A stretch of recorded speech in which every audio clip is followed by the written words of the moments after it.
Bienvenue au domaine Théier, Jean Théier, domaine tout salon. Et vous alors, qui êtes-vous dans le domaine? Eh bien moi je suis la petite fille de Jean Théier, je m'appelle Patricia Luneau et aujourd'hui c'est un domaine familial puisque je travaille avec mes parents et mon mari. On a aussi quelques employés, on travaille sur 17 hectares et on produit du mène tout salon en blanc, en rouge et en rosé. D'accord, donc vous avez quoi comme cépage alors sur tout ça?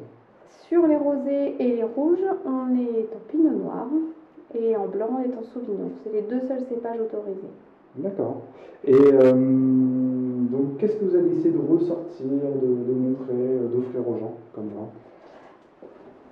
Chez nous, on commence vraiment à la base. Pour Oui. nous, le travail commencé à la vigne, c'est très important. C'est peut-être la face cachée de l'iceberg, mais au final, c'est une des choses qui va compter le plus et qui va nous permettre de produire des vins à forte personnalité, des vins de terroir.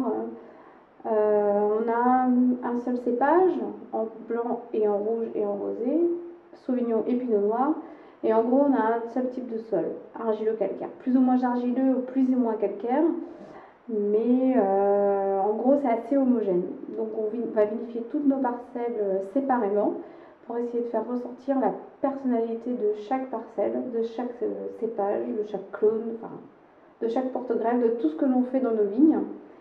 Et voilà, on veut faire des vins de terroir, des vins de qualité, des vins de personnalité. Et on va décliner tout ça en rosé. On a 2 cuvées en rouge et 3 cuvées en blanc. D'accord. Donc bon, on va pas tout goûter, mais on va présenter une bouteille. Oui, Parce que moi j'ai bien aimé, hein. oui. C'était mon petit chouchou. Mademoiselle T. Voilà. Mademoiselle T 2010. Alors, Allez. Mademoiselle T 2010, c'est en fait des raisins qui viennent d'une parcelle qui s'appelle Breton Moreau. D'accord. C'est une parcelle qui est située donc sur la Haussée-Maine-tout-Salon, mais sur la commune de Paracy. On est sur un sol un petit peu plus calcaire que les autres parcelles, exposé plein sud. C'est vraiment un terroir qui est magnifique. On va pousser la maturité un petit peu plus loin parce qu'on garde toujours une très belle acidité. Et l'acidité, c'est vraiment le squelette d'un vin chez nous. C'est ce qui va lui permettre de tenir droit, qui va lui donner une bonne assise, un beau potentiel de garde aussi. Super, on va retrouver un petit peu au mieux. Donc on est vraiment sur le côté agrumes, le côté fleur blanche aussi. C'est un vin qui a peut-être un petit peu moins de fruité, un petit peu moins le côté explosif sur un tout classique, mais par contre on a une complexité aromatique nettement plus importante. On a vraiment le côté un petit peu pamplemousse, on trouve aussi un petit peu de pêche, on a vraiment les fleurs blanches.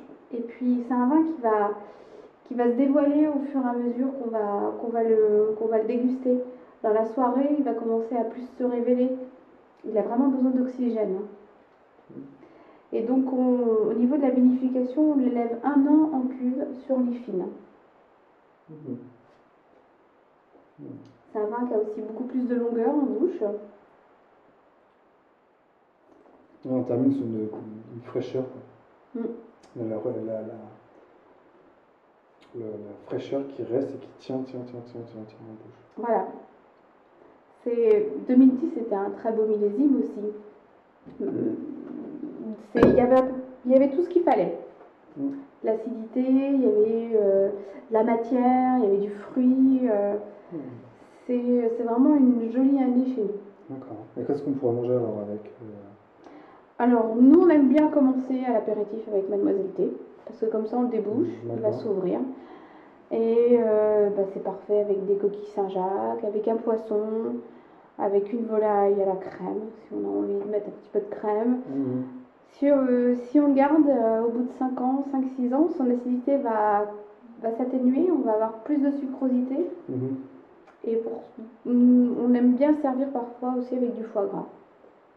Parce que le vin va avoir une sucrosité sans avoir le côté sucré, mais ça va très bien se marier avec le foie gras.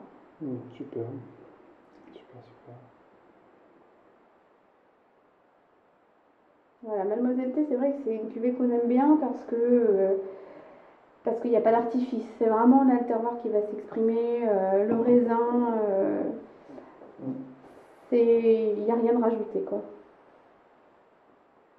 Super. Merci pour la dégustation. C'était un plaisir, merci.